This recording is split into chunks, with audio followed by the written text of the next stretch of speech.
So this is episode 1 of Doing OSPE Pathology 2025 with me, and I have Patho OSPE tomorrow. हम क्या करेंगे, सबसे पहले blood के सबसे ज़्यादा स्टेशंस आने होते हैं.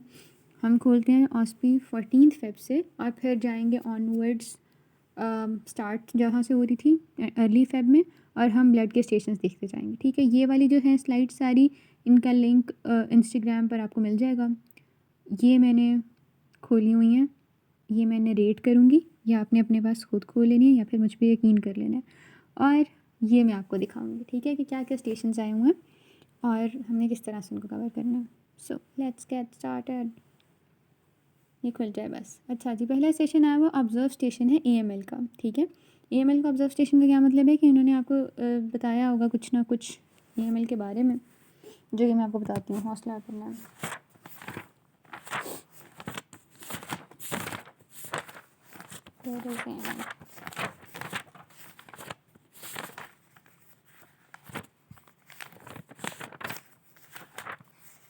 अच्छा, एक्यूट माइलॉइड ल्यूकीमिया के अंदर आपको क्या बताएंगे कि पेशेंट की जो एज है वो 15 से 39 के दरमियान है. ठीक है, बाकी उसके पास वही 20 सिम्टम्स आएंगे. ठीक है, इसके अलावा एनीमिया, न्यूट्रोपीनिया और थ्रोम्बोसाइटोपिनिया वहाँ पर मौजूद होगा. ठीक हो गया. अब इसमें फर्दर आपका कंसर्न क्या रह जाता है कि इसकी पिक्चर कैसी होगी. पिक्चर आपको नज़र आ रही है, राइट. इसमें एज़ूरोफिलिक ग्रैन्यूल्स नज़र आते हैं. पिक्चर में जो भी बातें हम डिस्कस करेंगे, अगर आपसे माइक्रोस्कोपी पिक्चर पूछी जाए तो वो भी वही लिखनी होगी. ठीक है, या तो सवालों के साथ माइक्रोस्कोपी पिक्चर पूछ रहे हैं, या फिर वो आपने डायग्नोसिस करना है, उसके लिए क्लिनिकल फीचर्स पता होने चाहिए, या फिर वो आपसे इसके अंदर म्यूटेशन पूछ रहे हैं. AML की जो म्यूटेशन होती है वो ट्रांसलोकेशन होती है 15-17 की. ठीक है, इसमें एज़ूरोफिलिक ग्रैन्यूल्स हैं, मल्टीपल और रॉड्स हैं, बाइलोब न्यूक्लियस है, और इसके अलावा प्रोमाइलोसाइट्स हैं और मोनोब्लास्ट है. इसका हमने क्या निमोनिक रखा था कि मोटे मोटे पर्पल सेल्स हैं. ठीक है, देखो नीचे भी अगर हम पढ़ें तो न्यूक्लियर फोल्डेड न्यूक्लियर मेम्ब्रेन है, और इस तरह की चीज़ें उन्होंने लिखी हुई हैं. ठीक है, सो पहला सिनेरियो हमारा हो गया कि AML है. दूसरी क्या चीज़ है उसके बाद ना आया हुआ है AML वॉज एन ऑब्जर्व्ड. उसके अलावा ICT ऑब्जर्व में आया हुआ. ICT करते हैं, रुक जाओ. अच्छा, अब देखो ये ICT डिवाइस है. अब ICT डिवाइस का प्रिंसिपल क्या होता है कि lateral flow immuno essay based on antigen antibody interaction. इसकी इंटरप्रिटेशन आपने किस तरह से करनी होती है कि अगर पॉजिटिव कब होता है, अगर both C and T lines appear. ठीक है, ये देखो एक C होता है और एक T होता है ना. अगर C T दोनों लाइन्स अपीयर हो रही हैं तो क्या होता है, पॉजिटिव है. अगर सिर्फ C पे लाइन अपीयर हो रही है तो नेगेटिव है. और इनवैलिड होता है जब C पे लाइन नहीं अपीयर हो रही. ठीक है, CI किस कंट्रोल होगा, फिर कंट्रोल लाइन अपीयर हो रही है, नेगेटिव है, पॉजिटिव तब है जब CT दोनों पे हो रहा है. ठीक है, इसका यूज़ क्या होता है कि HCV के अंदर इस्तेमाल हो रहा है, HIV के अंदर, HBS एंटीजन के अंदर, यानी इन्फेक्शस डिजीज़ की स्क्रीनिंग के लिए इस्तेमाल हो रहा है. और इसके अलावा ट्रॉप आई वाला जब आपको देते हैं तो वहाँ पर ICT डिवाइस से हम कार्डिक मार्कर्स और MI होते हैं, ये वाला इस्तेमाल कर लेते हैं उसका. ठीक हो गया. उसके ऊपर DIC आया हुआ है. ठीक है, पहले हम चलते हैं पिक्चर पर DIC की.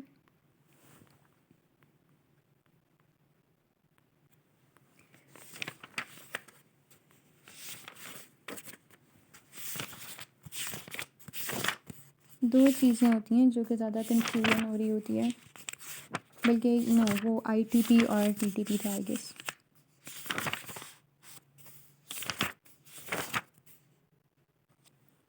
DIC की इस तरह से तस्वीर नहीं है, उसका एक फ्लो चार्ट सा दिया हुआ है बुक में. ठीक है, जो कि मैंने खोल लिया. बुक में मेरे पास पैथोफिजियोलॉजी ऑफ DIC करके दिया हुआ है.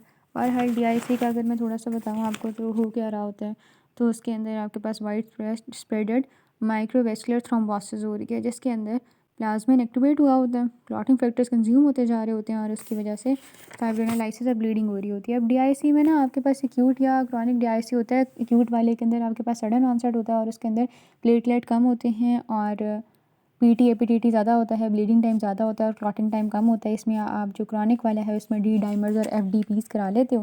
बाकी जो आपका DIC है उसके अंदर यूजुअली जो उन्होंने सिनेरियो दिया होता है ना, ट्रिगर्स बेसिकली DIC के होते हैं जो कि DIC को ट्रिगर करते हैं. उसके अंदर ऑब्स्टेट्रिक कॉम्प्लिकेशन सबसे ज़्यादा इंपॉर्टेंट है, तो प्रेगनेंसी का सिनेरियो उन्होंने दिया होता है. Otherwise trauma, tumour, blood transfusion वगैरह आ जाती है. ब्लड ट्रांसफ्यूजन से बहुत सवाल आ रहे हैं. ब्लड ट्रांसफ्यूजन इसी RBC के चैप्टर के एंड पर दी हुई है. इसमें भी आएगी, कोई पिक्चर नहीं है, लेकिन इसमें जो एलर्जिक रिएक्शन की वजह से या फिर फेब्राइल नॉन हेमोलिटिक रिएक्शन की वजह से जो हो रही है transfusion complication, that is important. शायद मेरे पास कुछ पड़ा हो। हाँ ये देखो, this is febrile non haemolytic reaction. होता क्या है कि फ़ीवर और चिल्स होने लग जाते हैं, माइल्ड डिस्निया होने लग जाता है जब आपने 6 घंटे के बाद जब आपने ट्रांसफ्यूजन की है रेड ब्लड सेल्स या प्लेटलेट्स की, ठीक है। क्यों हो रही है? ये साइटोकाइन एक्यूमुलेट हो गया, इम्यून रिस्पॉन्स हो गया, आपने ट्रांसफ्यूजन स्टॉप करनी है, सपोर्टिव केयर देनी है। प्रिवेंशन क्या होता है कि आप ल्यूकोड रिडक्शन कर दो, आप प्री मेडिकेशन कर दो, ठीक हो गया। नेक्स्ट फिर अभी हम ना इसी पर हैं 14 फरवरी की। ये कौन सी हॉस्पी है? आई गेस ये इवनिंग है, जूम होता जा रहा है और मुझे डेट नहीं नज़र आ रही है। What is this behaviour? I guess ये 14 फेब की मॉर्निंग की अभी हम कर रहे हैं, ठीक है। यस मॉर्निंग है ये। तो इसमें फिर आया हुआ है I am on number 17 question, ठीक है। उस पर CML है। CML में बेसिकली देखो यहाँ पर अब मेच्योर आपको न्यूट्रोफिल नज़र आ रहे हैं, आपको माइलोसाइट्स नज़र आ रहे हैं, मेटामाइलोसाइट्स नज़र आ रहे हैं, ये सब, ठीक है। अब अगर CML का देखें कि पेशेंट किस तरह से प्रेजेंट करेगा, तो CML या AML की बात करें ना, जब तो पेशेंट जो होता है वो आपका 40 से लेके 59 के बीच में रेंज कर रहा होता है, ठीक है। और इसके अलावा CML के अंदर जो म्यूटेशन होती है वो तो BCR ABL की म्यूटेशन होती है। ये आपने याद रखना है कि इट इज़ BCR ABL की म्यूटेशन। 22 जो क्रोमोसोम है वो BCR पर है और ABL पर 9 क्रोमोसोम है, ठीक है। इसके अंदर RAS, STAT और AKT पाथवे की म्यूटेशन हो रही होती है। फिलाडेल्फिया क्रोमोसोम यहाँ पर बन रहा होता है, इधर आपको मेगाकैरियोसाइट्स नज़र आ रहे हैं, एरिथ्रॉइड प्रोजेनिटर्स मौजूद होते हैं, ब्लू ग्रीन साइटोप्लाज्म होता है, सी ब्लू हिस्टियोसाइट्स होते हैं, ठीक है। ये सारी बातें, और ये जो स्प्लीन है नीचे दी हुई, ये भी इसी से रिलेटेड है, CML से रिलेटेड, ठीक है। ये वाली स्प्लीन 50 से 60 एज में होता है और ड्रैगिंग सेंसेशन इससे एसोसिएटेड है, ठीक हो गया। अच्छा जी, अब 14 फेब मॉर्निंग पर ही हैं हम अभी, मुझे लगता है एक वीडियो में जस्ट मॉर्निंग की होगी। बहरहाल चलते हैं नेक्स्ट पर। 16th क्वेश्चन है, दैट इज़ बीटा थैलेसीमिया का सवाल है। बीटा थैलेसीमिया में हमें जाना पड़ेगा रेड ब्लड सेल के अंदर। इधर फिर रहा था अभी स्कल, वो किधर गया? ये देखो, beta thalassemia major. Beta thalassemia major के अंदर क्या होता है कि आपका जो स्कल है उसका आउटर टेबल पर परपेंडिकुलर रेडिएशंस आपको नज़र आती हैं, जो कि रिजेंबल कर रही होती हैं क्रू कट अपीयरेंस से, ठीक है।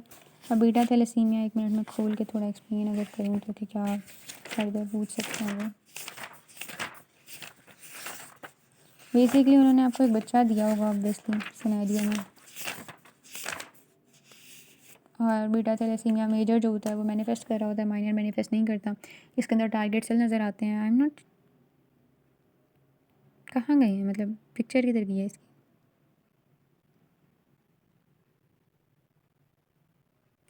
एनीवेज आई डोंट नो यहाँ पर पिक्चर क्यों नहीं बनी हुई। बहरहाल इसकी जो पिक्चर होती है उसमें भी आपको टारगेट सेल नज़र आते हैं। इसमें बेबीज़ के अंदर होता है, फीटल एज भी इसके अंदर ज़्यादा होती है, ठीक है, और एज भी A2 भी ज़्यादा होती है। MCV इसके अंदर 80 से कम होता है। क्रू कट अपीयरेंस आपको एक्सरे पर नज़र आएगी। इसके अंदर एनाइसोसाइटोसिस, पोइक्यूलोसाइटोसिस, माइक्रोसाइटोसिस, हाइपोक्रोमिया, ये सब मौजूद होता है। इसमें सिस्टेमिक आयरन ओवरलोड होता है, जिसे सेकेंडरी हीमोक्रोमेटोसिस कहते हैं। स्केलेटल डिफॉर्मिटीज़ आ रही होती हैं और इसके अलावा एक्स्ट्रावेस्कुलर हेमोलिसिस मौजूद होती है। कॉम्प्लिकेशन के अंदर या देखो ना, या तो कॉम्प्लिकेशन हो सकती है इनफेक्टिव एरिथ्रोपोइसिस की वजह से, या फिर हो सकती है आयरन ओवरलोड की वजह से। इनफेक्टिव एरिथ्रोपोइसिस की वजह से जो कॉम्प्लिकेशन हो रही है उसमें स्कल, चिपमंक फेस, हेपेटोस्प्लीनोमेगैली, लेकिन आयरन ओवरलोड की वजह से सेकेंडरी हीमोक्रोमेटोसिस और हीमोसिडोरोसिस होता है, ठीक हो गया। उसके बाद blood group typing. Blood group typing बहुत ज़्यादा रिपीट हुई है, forward typing and reverse typing है। इसकी आपने कोई वीडियो यूट्यूब पर जो सबसे ऊपर आती है ना, आप सर्च करें तो आपने वो देख लेनी है, मैंने भी वही देखी है। बाकी इसके अंदर आई डोंट थिंक सो इस ब्लड से रिलेटेड कुछ है मॉर्निंग वाले आस्पेक्ट में। अब हम चलते हैं 14 फेब की इवनिंग वाली आस्पेक्ट में, ठीक है। अच्छा, अब ये इवनिंग वाली जो आस्पेक्ट है देखो, इसके अंदर DIC आया हुआ है अगेन, CML आया हुआ है अगेन, ठीक है। मॉर्निंग और इवनिंग की काफ़ी ज़्यादा सिमिलरिटी 14 फेब को। और DIC के कॉजेज़ में आपने वही चीज़ लिखनी है, रुक जाओ वही खोल ले, वरना फिर बच्चों को कन्फ्यूजन होती है कि मैं क्या कर रही हूँ। अच्छा, DIC के आपने उसमें वही चीज़ें लिखनी है जो मैं अभी ट्रिगर्स बता रही थी DIC के। No connection, okay, it's okay. अच्छा, हम बात कर रहे थे डीआईसी के कॉजेज़ की। पहले मैं आपको डीआईसी के कॉजेज़ बताती हूँ, फिर मैं आपको इसकी लैब इन्वेस्टिगेशंस बताती हूँ। ये देखो यहाँ की मैं बात कर रही हूँ, देखो सीएमएल दोबारा आया हुआ है यहाँ पे, ठीक है। डीआईसी के कॉजेज़ के अंदर obstructive complications, trauma, tumour, blood transfusion, snake bite, sepsis और एक्यूट पेंक्रियाटाइटिस आ जाता है, ठीक है। और इसके अंदर जो 2 ट्रिगर मैकेनिज्म्स होते हैं ना, उसमें टिश्यू फैक्टर रिलीज़ और वाइड स्प्रेड इंजरी होती है एंडोथेलियल सेल्स की, ठीक हो गया। इसके अलावा पैरामीटर्स जो मेजर करने होते हैं, एफडीपी इंक्रीज़ होगा आपका, डी डाइमर्स आपने करा लेने हैं, आपका प्लेटलेट काउंट लेकिन कम होगा, पीटी एपीटीटी ज़्यादा होता है, एफडीपी ज़्यादा होता है और डी डाइमर, ठीक हो गया। बीटा थैलेसीमिया माइनर आ गया, देखो में क्या होगा कि हेट्रोजाइगसली वो मौजूद है और ये 5 to 6% इसकी प्रेवलेंस होती है पाकिस्तान में। दोबारा से खोल लेते हैं बीटा थैलेसीमिया।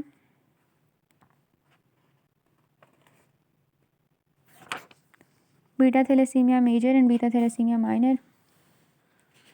और क्या बताऊँ मैं इसमें आपको फर्दर, समझ नहीं लग रही है मुझे कि वही सब कुछ है जो मैं बता चुकी हूँ पहले। ऑब्वियसली जो ट्रेट होती है या जो माइनर होता है वो रिजेंबल कर रहा होता है हाइपोक्रोमिक माइक्रोसिटिक एनीमिया या आयरन डेफिशिएंसी एनीमिया से, और इसमें आपको जेनेटिक काउंसलिंग करनी होती है ताकि नेक्स्ट जनरेशन में ट्रांसफ़र ना हो। और बाकी उसमें उस तरह से एडवाइस नहीं हो, उस तरह से मैनिफेस्ट नहीं करेगी डिजीज़। तो काउंसलिंग एंड एडवाइस आपने इसमें क्या करनी है बीटा थैलेसीमिया माइनर के पेशेंट में, कि वो फर्दर जेनेटिक स्क्रीनिंग करें, ठीक है, कि क्या वो ट्रेट है उसके अंदर या नहीं है। एच बी इलेक्ट्रोफोरेसिस अपनी कराएं बिफोर मैरिज, होने वाली बीवी की भी कराएं और ये चेक करें। और अगर हो गई है शादी तो उसके बाद फिर प्री नेटल डायग्नोसिस की तरफ भाग जाती है, ठीक है। उसमें फिर ये वाली काउंसलिंग आपने कर देनी है, सही है। ओके, आगे चलते हैं यार। फिर उसके बाद उन्होंने ओ ब्लड ग्रुप है, फॉरवर्ड रिवर्स टाइपिंग की डेफिनेशन है। अगेन वही बात है, फॉरवर्ड या रिवर्स टाइपिंग क्या होती है, वीडियो आपने देख लेनी है। ओ ब्लड ग्रुप कैसे पता लगेगा उस पर, ये भी आपको उस वीडियो से पता लग जाएगा। जिसको नहीं मिल रही वीडियो नीचे कमेंट करो, मैंने अभी भी देखी है, मैं उसका बता देती हूँ, लिंक दे दूँगी, ठीक है। बस हो गया, ब्लड के इतना ही आया हुआ। अब हम चलते हैं 13 फ़ेब पर। 13 फ़ेब में नीचे से शुरू करते हैं। देखो ALL आया हुआ है, ALL की पिक्चर अब उधर से मैं दिखाती हूँ आपको। ऑब्जर्व में है ना ALL। पहले हमने क्या किया है, हम AML कर चुके हैं, AML आ चुके हैं। ALL जो होता है इसकी बात की जाए, किधर गया ALL। तो ALL सस्पेक्ट किया जाता है बच्चों में, ठीक है। पायरेक्सिया ऑफ अननोन ऑरिजिन है बच्चे को, तो आपने as a differential diagnosis ALL को रखना है। मिलेगा नहीं अब,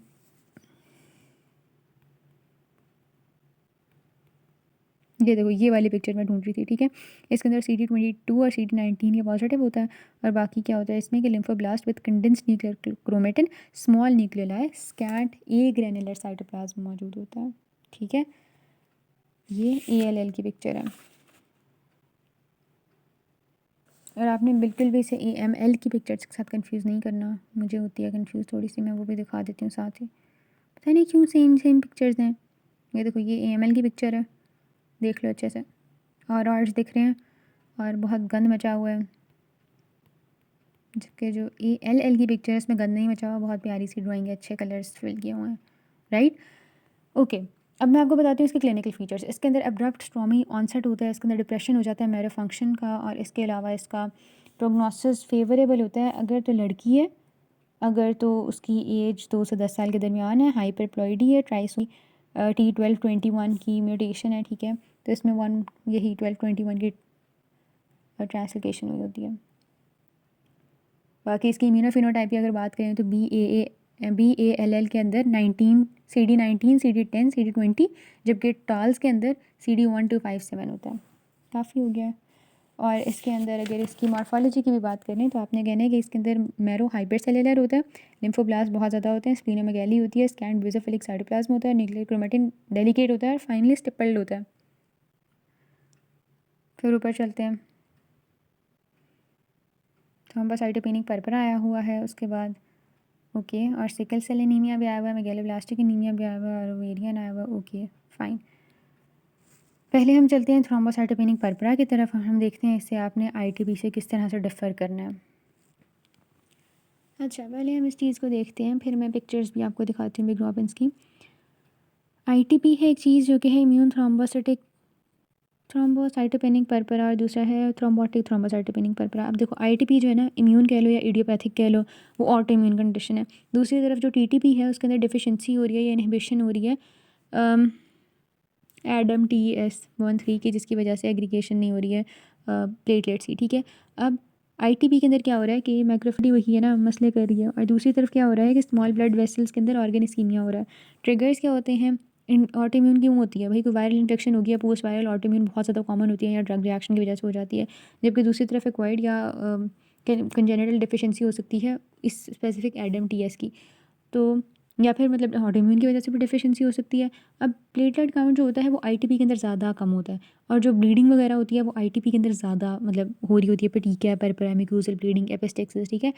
और थ्रोम्बोटिक एपिसोड सिम्टम्स एब्सेंट होते हैं आईटीपी के अंदर। आईटीपी के अंदर खून जम नहीं रहा, ठीक है, खून बहता जा रहा है। जबकि जो ये है टीटीपी, उसके अंदर थ्रोम्बोसिस हो रही है, ऑर्गन डिसफंक्शन हो रहा है। और जो टीटीपी है उसके अंदर हिमोलिसिस और शिस्टोसाइट्स आपको मिलेंगे। न्यूरोलॉजिकल सिस्टम टीटीपी के अंदर मौजूद होंगे, रीनल सिम्टम्स टीटीपी में मौजूद होंगे।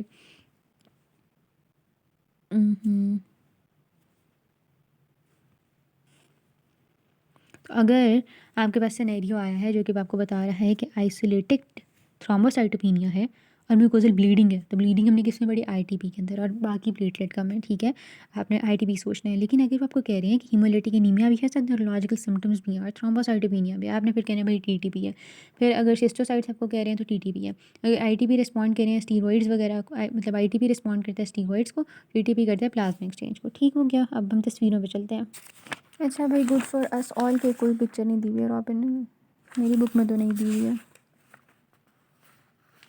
बहरहाल थ्रोम्बोसाइटोपेनिया के जो कॉजेज़ होते हैं ना, वो भी हमें एक बार कॉलेज में आया था ऑफिस में, वो मैं बता देती हूँ। बहरहाल इस पिक्चर जो स्क्रीन पे शो हो रहा है वो नहीं बोल रही हूँ मैं वैसे आपको थ्रोम्बोसाइटोपेनिया के जनरली कॉजेज़ बता रही हूँ, ठीक है।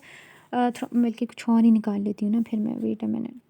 थ्रोम्बोसाइटोपेनिया क्यों होता है, प्लेटलेट्स कम बन रहे हैं, क्यों, क्योंकि ड्रग कोई ऐसी ले ली है, कोई इन्फेक्शन हुआ हुआ है, न्यूट्रिशन ख़राब है, बोन मैरो फेलर हो गया है, रिप्लेसमेंट कर दिए बोन मैरो की, या फिर इनफेक्टिव हेमाटोपोइसिस हो रही है, या फिर सर्वाइवल नहीं हो रहा उनका। क्यों, इम्यूनोलॉजिकल रिएक्शन है, प्राइमरी ऑटो इम्यून या सेकेंडरी ऑटो इम्यून, और नॉन इम्यूनोलॉजिकल डिस्ट्रक्शन भी हो सकती है जैसे DIC के अंदर, या फिर सिक्वेस्ट्रेशन हो रही है जैसे हाइपरस्लिनिज्म है, या फिर डायल्यूजन हो रही है जैसे कि ट्रांसफ्यूजन्स वगैरह के अंदर। ठीक हो गया, हम पहुंच चुके हैं थ्रोम्बोसाइटोपेनिक परपरा तक। अब हम चलते हैं सिकल सेल एनीमिया पे। सिकल सेल एनीमिया की तो हैं हमारे पास पिक्चर्स, सिकलिंग हो रही होती है इसके अंदर। जो आपने मल्टीपल माइलोमा का जो बच्चे का स्कल है, इसको हरगिज़ कंफ्यूज नहीं करना विद क्रूगेट अपीयरेंस उसकी थैलेसीमिया की।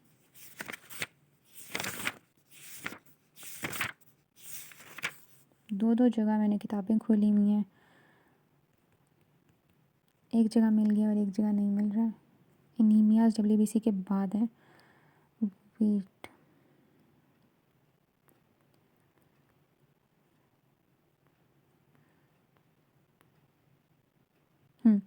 अब देखो इसमें आपको सिकल सेल कीलोसाइटोसिस है, ठीक है। सिकल सेल एनीमिया के अंदर स्मॉल न्यूक्लियर रेमिनेंट्स भी मौजूद होते हैं जिन्हें हाविल जॉली बॉडीज़ कहते हैं, वो भी मौजूद होते हैं।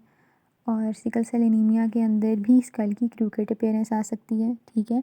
बाकी अगर आप इस पे तो सिकल सेल एंड आइसोसाइटोसिस पोइकिलोसाइटोसिस है, जस्ट दैट, ठीक है। बाकी अगर मैं आपको खुद एडिशनली थोड़ा सा बताऊं तो इसके अंदर पॉइंट म्यूटेशन हो रही होती है, ग्लूटामिक एसिड की जगह वैलिन आके लग जाता है, यानी हाइड्रोफोबिक आके लग गया इंस्टेड ऑफ हाइड्रोफिलिक जो कि नॉर्मली मौजूद था। अब इसके अंदर वेस्कुलो ऑक्लूसिव क्राइसिस होते हैं, ये प्लास्टिक क्राइसिस होते हैं, और एक और क्राइसिस था मुझे उसका नाम नहीं याद, सिक्वेस्ट्रेशन क्राइसिस, ठीक है। ये क्राइसिस तीनों पूछे जाते हैं, सवाल आता है लास्ट में। इसके अलावा मोस्ट कॉमनली जिसके अंदर साइट्स इन्वॉल्व होती हैं that is lung, liver, bone, brain, spleen, that's it. अच्छा, साइड वाली भी देख लेते हैं, ये जिसका कोई पता नहीं है आजकल। ये देखो, ये है स्प्लीन इन सिकल सेल, ठीक है। स्प्लीनिक साइनोसाइड्स डायलेटेड हैं, filled with sickle, red cell है। इसके अलावा जो है ऑटो इन्फाक्टेड, यानी स्प्लीनेक्टमी, ऑटो स्प्लीनेक्टमी हो जाती है सिकल सेल डिजीज़ के अंदर। तो ये देख लो स्प्लीन का क्या हाल हुआ हुआ है, ठीक है। ओके, अब हम चलते हैं आगे। नेक्स्ट सवाल क्या है? नेक्स्ट सवाल मल्टीपल मायलोमा का सवाल है। मल्टीपल मायलोमा की जो पिक्चर है ना, वो भी मिक्स होने वाली पिक्चर तो नहीं है, सादी सी पिक्चर है उसकी। Bluest picture of the 4th year, ये देखो, bluest picture of the 4th year, ये मल्टीपल मायलोमा की पिक्चर है। इसमें ऊपर जो स्कल था वो भी हमने पहले मल्टीपल मायलोमा का देखा है। इसके अंदर 5 आउट लेगियंस होते हैं, ठीक है। और अब हम इसकी इस पर आ जाएँ तो बोन मैरो एस्पिरेट, ये वो आपको शो कर रहे हैं। इसके अंदर प्लाज्मा सेल्स है, मल्टीपल न्यूक्लियाई आपको नज़र आ रहे हैं, और उसके अलावा साइटोप्लाज्मिक ड्रॉपलेट्स हैं जिसके अंदर इम्यूनोग्लोबुलिन मौजूद हैं। सही हो गया। इसके अलावा जनाब इसके अंदर ना आपसे वो पूछ लेते हैं क्या क्या कुछ देखते हैं। आपने कहना है कि भाई अगर तो फ्री साइटोप्लाज्म की आप बात करें तो उनको फ्लेम सेल्स कहते हैं। अगर तो multiple grape like cytoplasmic droplets आपको की बात करें तो उनको मॉड सेल्स कहते हैं। और बाकी इंक्लूजन के अंदर फिब्रिल्स, क्रिस्टलाइन रॉड्स और ग्लोब्यूल्स वगैरह नज़र आते हैं। अगर तो आप ग्लोबुलर इंक्लूजन्स की बात करें जो साइटोप्लाज्म में मौजूद हैं तो उनको रसल बॉडीज़ कहते हैं। लेकिन अगर इंक्लूजन्स जो कि न्यूक्लियस के अंदर मौजूद हैं तो उन्हें डिशर बॉडीज़ कहते हैं। और इसके अलावा प्लाज्मा सेल इन्फिल्ट्रेट्स तो spleen, liver, kidney, lung, lymph nodes वगैरह में पाए जाएंगे। रोलेक्स फॉर्मेशन भी होगी प्लाज्मा सेल की। इसमें 4 चीज़ें होती हैं, CRAB क्रैब, कैल्शियम ज़्यादा होता है, रीनल फेलियर होता है, एनीमिया होता है, बोन लेजेंस होते हैं। That's it. आपने कहना है इम्यूनो फिनोटाइपिंग भी सुन लो, CD138, CD56, सिंडिकैन 1, दैट्स इट, ठीक है। और इसके अंदर IgG ज़्यादा हो रही होती है, एम प्रोटीन आ जाती है उस पर, क्या कहते हैं सर, इलेक्ट्रोफोरेसिस पर ऐसी स्पाइक आती है एम प्रोटीन की।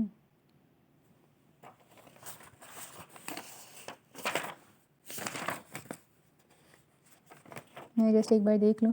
इसके अंदर जो डिस्ट्रीब्यूशन होती है वो एक्सियल स्केलेटन ज़्यादा इन्वॉल्व होता है, पहले वर्टिब्रल कॉलम होती है, फिर रिब्स, स्कल, पेल्विस, फीमर, ठीक है।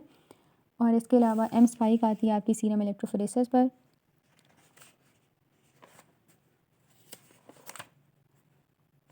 आई गेस हमने इसके बारे में काफ़ी कुछ डिस्कस कर लिया है। हम जल्दी से वाइंड अप करते हैं ताकि वीडियो वाइंड अप हो, मस्ट भी इस डेट की जस्ट वाइंड अप करते हैं। मल्टीपल मायलोमा भी होगी, मेगालोब्लास्टिक एनीमिया किसी ने स्किप कर दिया, यहीं पर फिर रहा था अभी ऊपर नीचे, मेगालोब्लास्टिक एनीमिया। अच्छा, मेगालोब्लास्टिक एनीमिया के लिए ना मैं निकालती हूँ फिर आपसे बात करती हूँ। अच्छा देखो, मेगालोब्लास्टिक एनीमिया के अंदर ना आपको हाइपर सिगमेंटेड न्यूट्रोफिल नज़र आ रहे होते हैं, और बोन मैरो एस्पिरेट आपको नीचे दिखाया हुआ है। बहरहाल ऊपर वाली पिक्चर तक रहते हैं। अब देखो, या तो विटामिन B12 की डेफिशिएंसी है या फॉलिक एसिड की डेफिशिएंसी है। विटामिन B12 वाली सालों में डेवलप होती है, और जो फॉलिक एसिड वाली है वो महीनों में हो जाती है। दोनों में मसले क्या होंगे, या तो इनटेक कम है, या एब्जॉर्प्शन कम है, या फिर रिक्वायर यूटिलाइजेशन ज़्यादा हो गई है। अब विटामिन B12 के अंदर यूजुअली डाइट वेजिटेरियन जो खा रहे होते हैं उनमें मसला होता है, या फिर इंट्रिंसिक फैक्टर, मैल एब्जॉर्प्शन, डिफ्यूज इंटेस्टिनल डिजीज़, इस तरह की चीज़ें। जबकि फॉलिक एसिड के अंदर अगर डाइट इनएडिक्वेट है, एंटी कन्वल्सेंट्स आप ले रहे हो, OCPs ले रहे हो, इंक्रीज लॉस है, या फिर प्रेगनेंसी के अंदर फॉलिक एसिड की रिक्वायरमेंट ज़्यादा होती है, फॉलिक एसिड एंटागनिस्ट ले रहे हो तो मसला हो जाएगा। देखो ना, मैक्रोओबुलोसाइट्स नज़र आ रहे हैं, ठीक है, एम्पल हीमोग्लोबिन होता है, और लार्जर देन नॉर्मल सेल्स होते हैं। Most macrocytes lack pallor, even if they appear hypochromic, there is anisocytosis, there is poikilocytosis, nuclear hypersegmentation is present, marrow is hypercellular, markedly hypercellular, clumped pycnotic chromatin is present, giant metamyelocytes and band forms are present. सही है।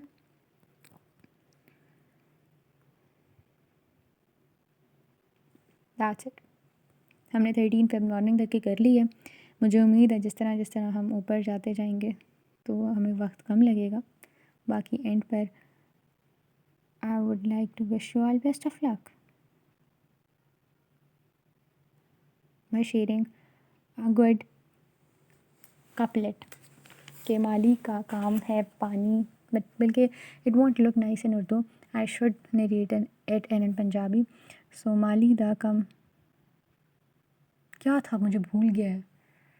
हाँ, माली दा कम मशका पाना, नहीं, माली दा कम पानी लाना पर मशका पावे, मालिक दा कम फल फूल लाना लावे या ना लावे। So point is prepare for pathology OSCE, inshallah you'll ace it.